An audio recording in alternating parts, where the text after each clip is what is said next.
Hey there everyone, welcome back to my Master Ninja difficulty video guide for Ninja Gaiden Sigma. I'm Vic Benedict. I want to welcome everyone to Chapter 15. It's the Caverns. So this area right here is the arena in which you are expected to slay 120 nightmares. Obviously it's an optional fight, but that's the Fiend challenge. I'm not going to be doing it.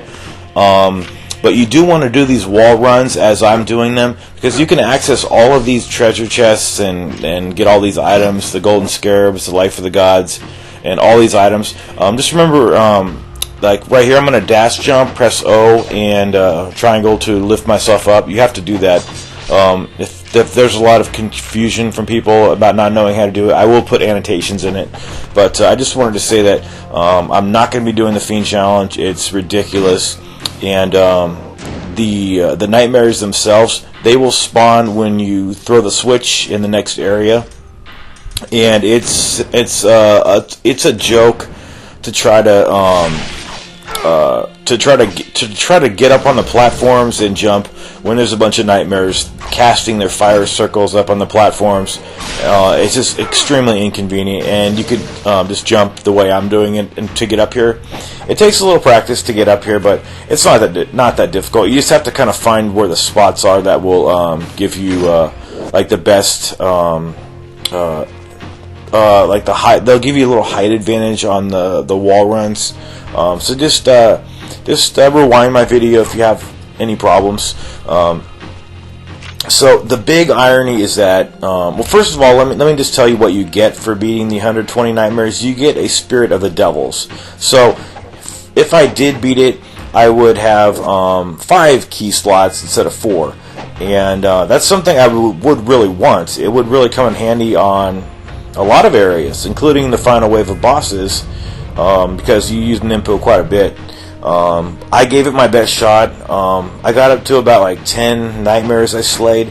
There is a trick. You could hang back where the elevator is, where the lift is, and there's a line that the enemies won't cross, but it's hard to lure them into there, and you get dealt a lot of damage. And 120 of those guys to kill, I would imagine that would take like 3 to 5 hours. I'm not kidding. The really ironic thing is that this Fiend challenge up here, you get a much better reward for completing it, and it's a piece of cake. Not only can you hide in the area where I'm going to be showing you, but it's just a lot easier too. So I'm going to kill about a dozen or so enemies, and then I'm just going to what I'm going to do is put the rest of the Fiend challenge in fast forward mode and just speak over it, because this video is about 45 minutes with this trial in real time. So I decided I would just fast forward it, because basically I'm just going to be doing the same thing. I don't need to hide back here. It's just that the caverns require you to have a lot of money. So when I was finished with this trial, I had 99999 money. But when I finished the caverns, I had less than $100. So I had to buy quite a few things in the caverns, and I had to waste a lot of resources as well. I did fight a couple optional battles. That's another reason why I kind of drained my resources a bit. But basically, you're not missing out on anything in this challenge, because I'm just going to be doing the same thing over and over again. Just like in previous areas, these enemies, they don't cross this line here, so you could use the splash damage of the Dabalacro to slay all these enemies from the safety of this area. And like I said, this is not something that I depend on to beat the challenge, because these guys aren't that tough. I mean, compared to the nightmares, these guys are like babies. But the reason I'm doing this is I'm trying to get a bunch of red UT kills to get some money, because you need a lot of money for the caverns. It's just kind of inevitable.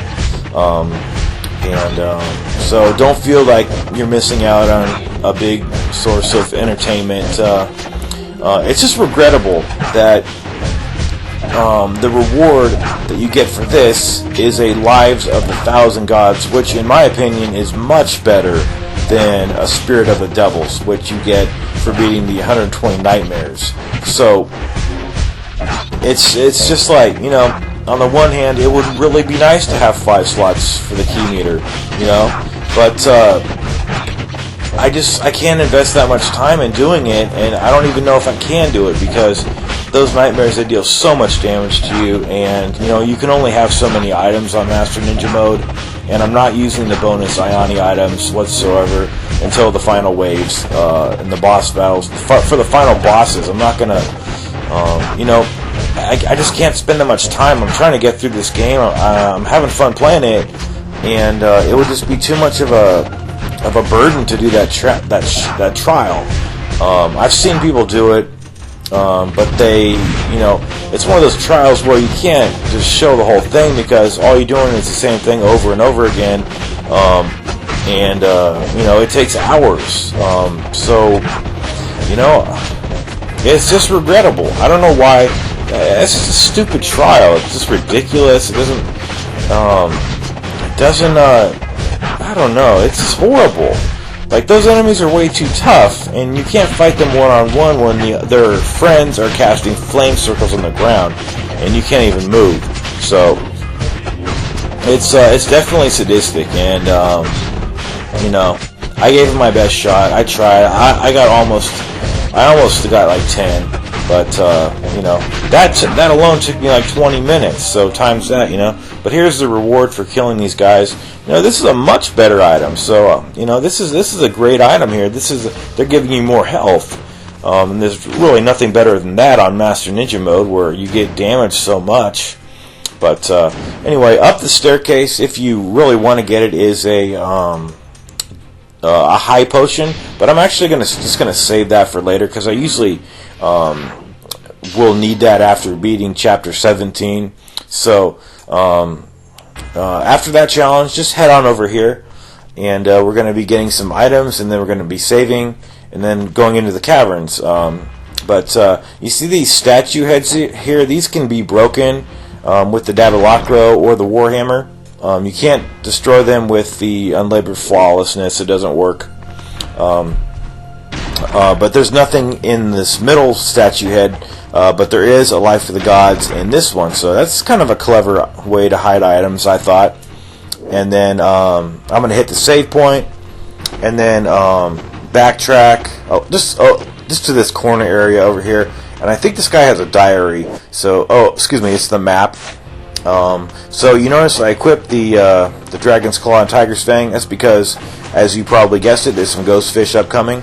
So there is a Golden Scarab here, and also another Life of the Gods. So we're almost close. I think we just need a couple more Life of the Gods to get our upgrade. Possibly just one more. And I remember the exact spot where I upgraded. But that chest right there, it also contains a high potion, which I just can't carry right now. So right when you fall down to the bottom here, cast an Impo, because these fish like to bite you right when you're getting vulnerable and trying to land. But other than that, it's just a breeze with this square times 4 combo here. Like I said, I have $100,000 currently at this point in the game, so that's why I'm not even going for any of the money. I'm just slaying all these fish. So never let up when you're killing the fish, and keep hitting, no matter, even if you think they're gone, they might still be coming. So never let up on those square attacks. So I think this is, what is this? What do we have here? Okay, so this is the map of the caverns. You're not going to need it. And then, so up ahead, this battle up here, I normally just avoid this battle, but I decided to just do it. I do all the battles in the caverns now, on this run anyway. I don't know what possessed me to do it, but so mainly in the caverns we're dealing with these huge ogre enemies. So there's 2 caverns. There's the ice cavern and the fire cavern, and we have really huge enemies, and we also have some of these sliding imps. So that's why I have the the dragon sword equipped, so I can possibly Azuna drop these guys and get these guys out of the way. A really good technique, and which I'm going to be using all the time practically when I'm fighting these guys, is to use the power technique with the unlabeled flawlessness to deal with these ogres. It really works well. So I'll be showing you in a minute once I just take care of that imp. And again, this is a completely optional battle.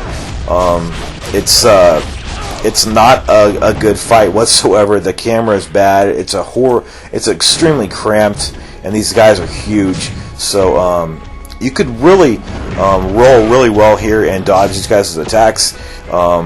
That one I missed, but basically you want to press forward and triangle to do your power attack, and use Nimpo if you want to, and then you could block their attacks, but you're going to get your guard broken. So I just try to roll and then do another power technique. The power technique is great for these guys, especially when you get kind of low on health, or like you get like half your health gone. Then these guys, you'll notice they start dying really quickly because we have the Unlabored Flawlessness on, and with that weapon, as you probably know, since this should be your 4th campaign through the game, the lower your health, when you have the Unlabored Flawlessness equipped, the lower your health, the more damage you deal. But you know, you're walking the razor's edge of death when you're trying to do something like that, unless you have a Talisman of Rebirth to fall back on, which is really essential if you're trying to do that kind of technique.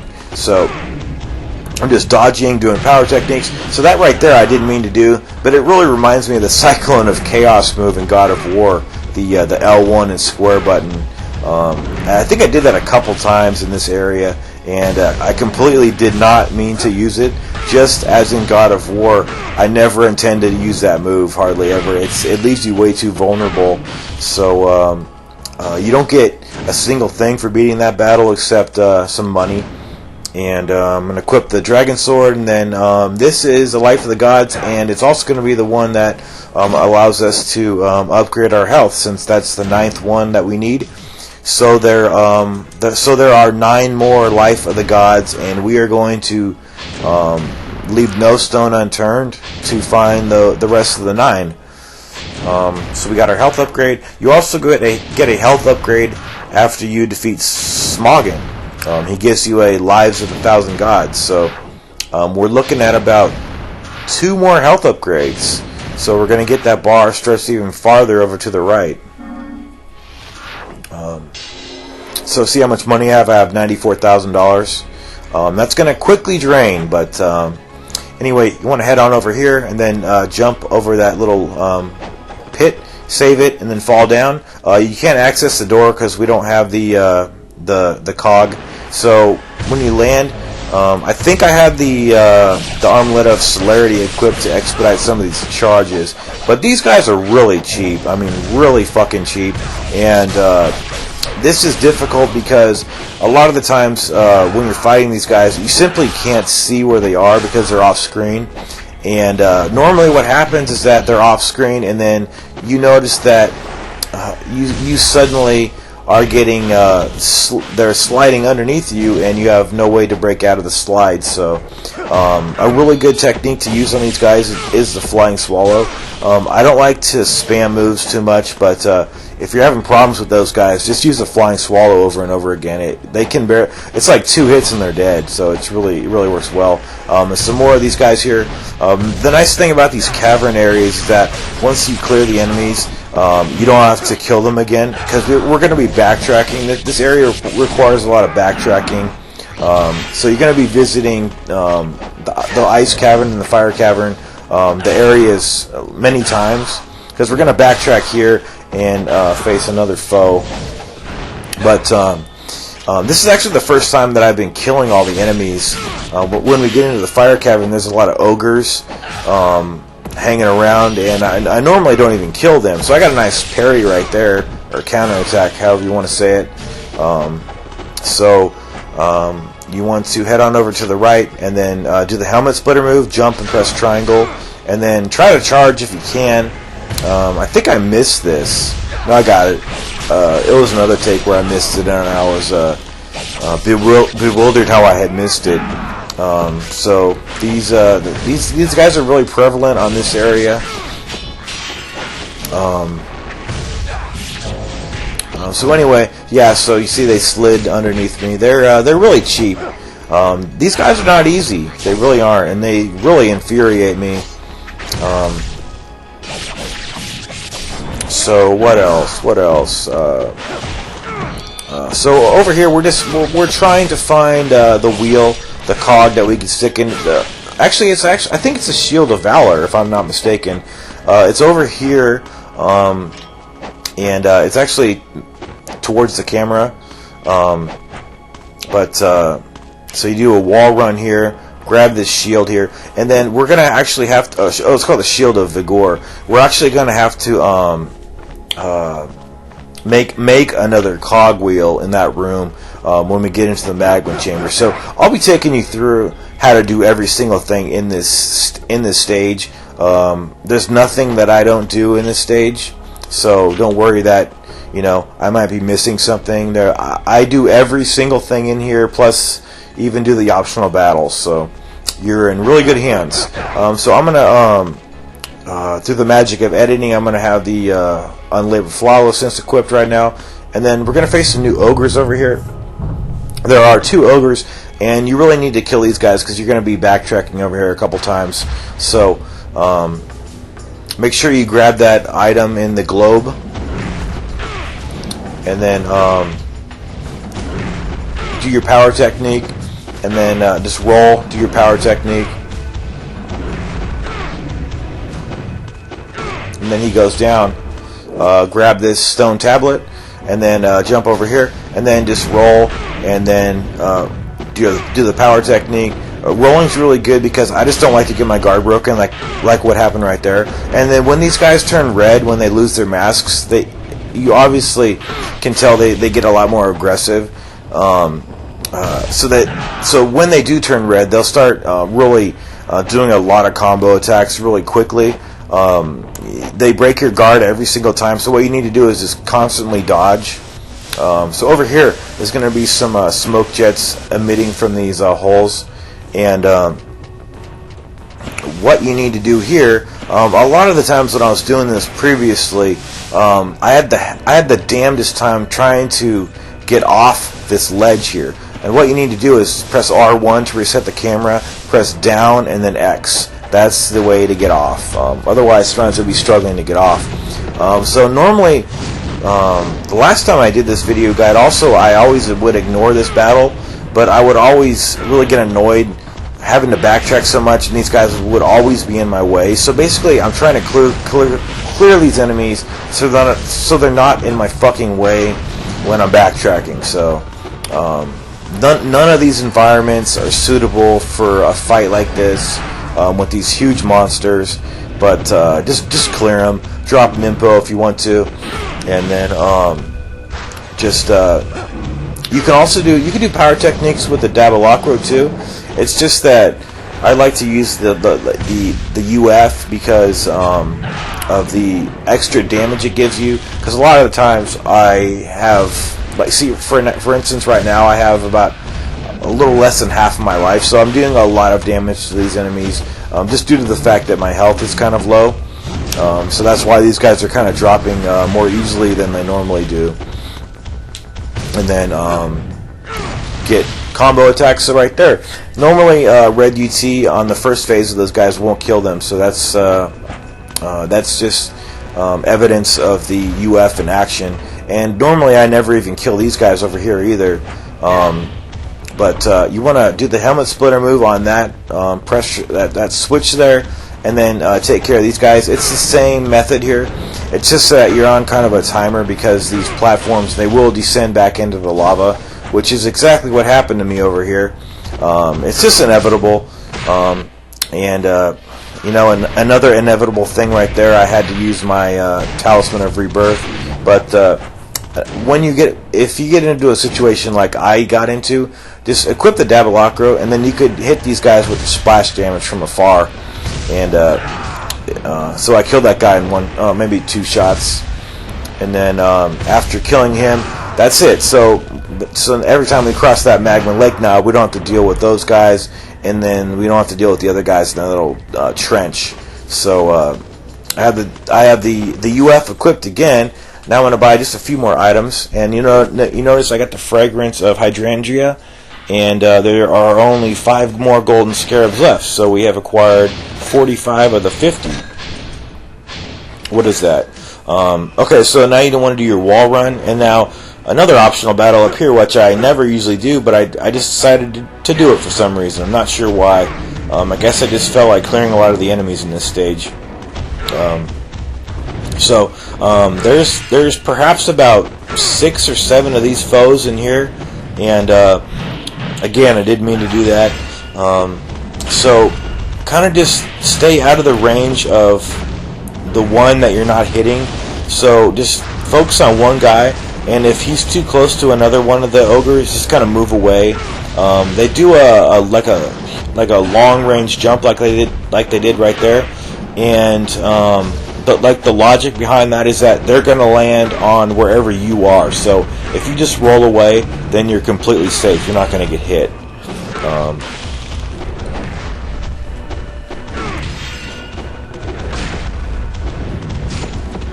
So you see that guy start going crazy right there, and then so yeah, I really got jacked up right there. So they can get really aggressive when their masks come off. So I decided to cast some Nimpo, and another pair popped up. And this is I really wouldn't recommend fighting like a battle like this unless you really want to. But a battle like this is going to take up a lot of your resources because it's hard not to get hit here. So if you're not looking to kill everything and you just want to run through this chapter, don't even fight those guys. But now you do want to equip the Dragon's Claw and Tiger's Fang, because we're going to be dealing with a lot of fish. And before I would hate this, but now I got a good strategy for beating this, like you've seen many times. So you want to get on the end of this little seesaw platform, and then run the opposite way towards the door you just exited. And then there is a chest up here, but all it has is fish. But since we have a really good method to deal with these fish, it's good to just slay them, and you get some karma points. The more enemies you kill, the more points you get, obviously. So that's how that works.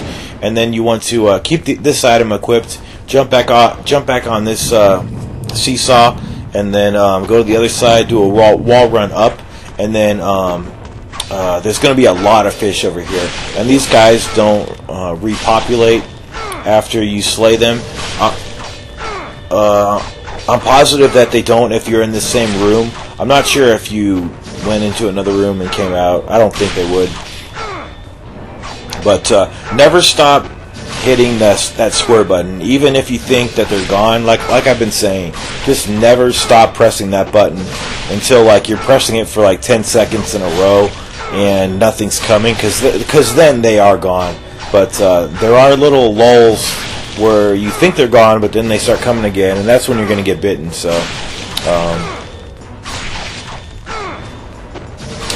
we're headed over to the area. So we're actually going to go melt that cog so we could free the actual cog itself. So you see, I'm keep slashing away, even though I don't know if they're gone, but you got to keep doing it. So over here, you're going to interact with this cauldron here. It's going to pour hot steam and melt this thing, okay, so we filled the mold with iron, and then you see that golden scarab? The last time I did this guide, I fell right onto the golden scarab, and it was really convenient, but that time I didn't. So we're going to head back, and if you haven't killed these enemies, they will start appearing again, these ogres, so that's why they're not appearing now. So then do your wall run over here, and then make sure you save it and buy anything you need to, because we are going to be facing a boss, but he's extremely easy, and I'm going to be using the Dabalacra, which is why I equipped it. I think his name is Yotunfrau. I have no idea what the hell that means. I can't even say it, but this area here, see this trench? This would normally have those ogres again, and it's just always a hassle because you're backtracking to it so often. And this jump right there, that's the first time I ever made that jump. I thought you always had to get damaged over there, so that was really interesting to learn that.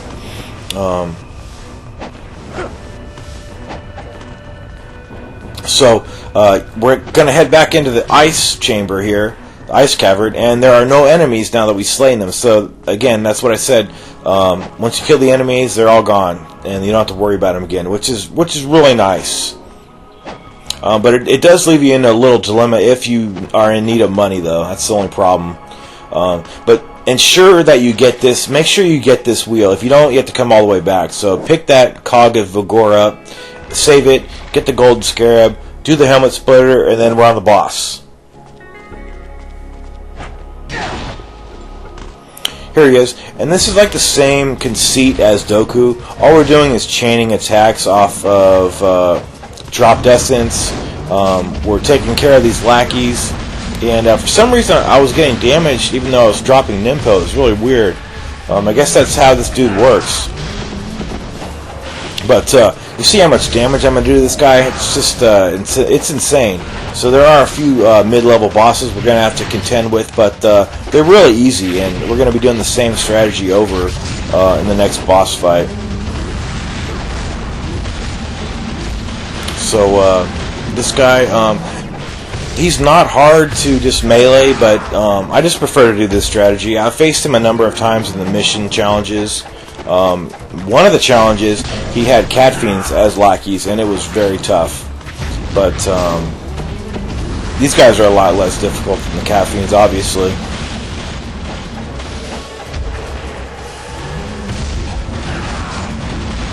So I killed that imp, and then I'm going to use some essence to hit him, and it does a lot of damage. I'm not sure if I have...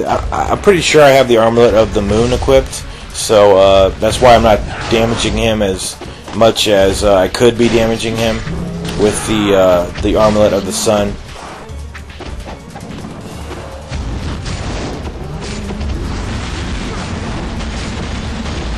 So he's really a pushover. But the thing about this guy is that he does a lot of damage to you with his attacks, especially those icicles.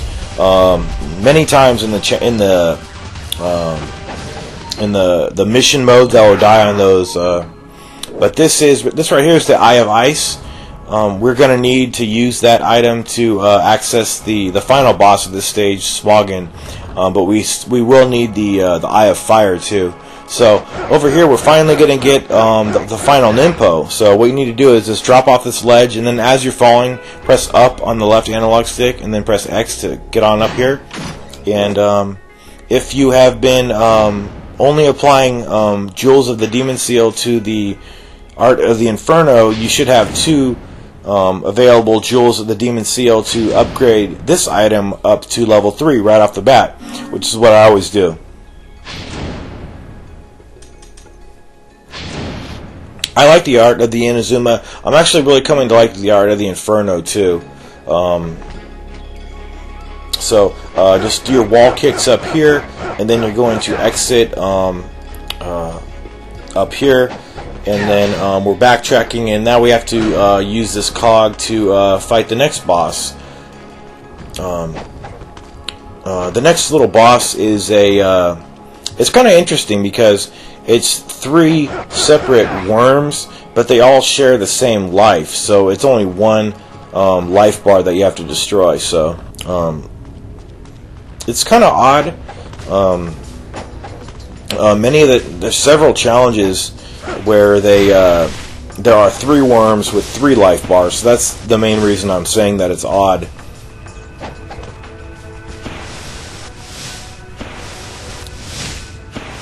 So I got hit by steam a couple of times. Mainly just want to be patient here. If the steam hits you, you'll get knocked off and you have to go back. But remember to reset the camera here and press down and X to jump off. And now we're going to be facing the worm. The worms, plural I should say. But you do want to have the Dabalacro, just because it does the splash damage move with its red UT, and also you probably want to have the Armlet of the Celerity equipped, just so you can expedite your first charge, and then after that, if you really need to, re-equip the Armlet of the Moon to get dealt less damage. So this is kind of a tough fight. So I got a red UT right off the bat. It's just kind of hard to, because you're like looking at like 3 things at once, and so you got like things firing at you, and then you got like heads like falling down onto the platform where you are. So a really good strategy, I would think, would be to when you think you're going to get hit, to drop Ninpo. But when I came into this fight, I had no Ninpo whatsoever. So that's the reason why I wasn't doing that strategy. I kind of thought about it once this head fell to the ground and I won. So it's not very difficult, and I absorbed the essence over here. I should have probably grabbed that essence just by jumping over to the lava, but that's it. And hit the save point. Keep your weapon equipped, and I actually should have equipped the Armlet of the Sun, in view of the fact that I did remarkably well on Smaugan as far as dodging and hitting him. But if you need to have some hit damage resiliency, definitely equip the Armlet of the Moon. But this guy is, if you've done the mission modes, you're very familiar with this guy. He's not that difficult if you know like exactly where to stand. In fact, he's a breeze. So the best place to stand by far is on the upper platform on the very, very left, because he does a move where he will bite you, and it does a ton of damage to you. But if you're standing in where I'm going to be standing, on the top platform on the left, on the very upper ledge of the upper left platform, you cannot get grabbed. He also does a heat wave attack that if you block, you're going to get your guard broken and a little damage, but you can actually avoid it. You'll see that, see right there, that grab, I was completely safe because where I was standing. So this heat wave attack, I didn't dodge at the right time, but every successive time that he does that, I do block successfully. You see another grab right there. So you want to, like, when he does his flame breath, if you're standing right where I am, you want to dodge roll to the right and then just jump to the left. Don't dodge roll to the left, because you'll probably overcompensate and fall off the platform. So he puts his head literally on the chopping block right here for you to smash him up. That's a great opportunity for you to hit him, and then you got to dodge at the last second to avoid getting hit by that heat wave attack. And then when he does this move right here, just charge up, and the splash damage will deal a ton of damage to him. See how easy this guy is? He is very simple. So he's going to do his flame breath. I think he does his flame breath move a couple times. And remember, dash roll to the right and then jump back to the left without dashing. So this is actually pretty rare for me to do this without falling off the platform. It's extremely easy to fall off the platform, and there's actually one mission mode challenge where you're facing 3 Ryu clones in this arena, not with the fire dragon, but it's crazy. I don't think I beat it. Don't think I ever beat that one. It's just definitely a lot harder than this fight. So this guy, he gives you a Lives of the Thousand Gods, so it's a great reward. And I got a Master Ninja ranking on this stage. I wasn't even trying to do that. So you can get a Master Ninja ranking without completing the Nightmare Challenge. But you probably do need to complete the Fiend Challenge, the other Fiend Challenge in this stage. So this has been quite a long video, and I appreciate everybody's patience and everything. So everybody take care, and I'll see you in the next chapter. Thank you.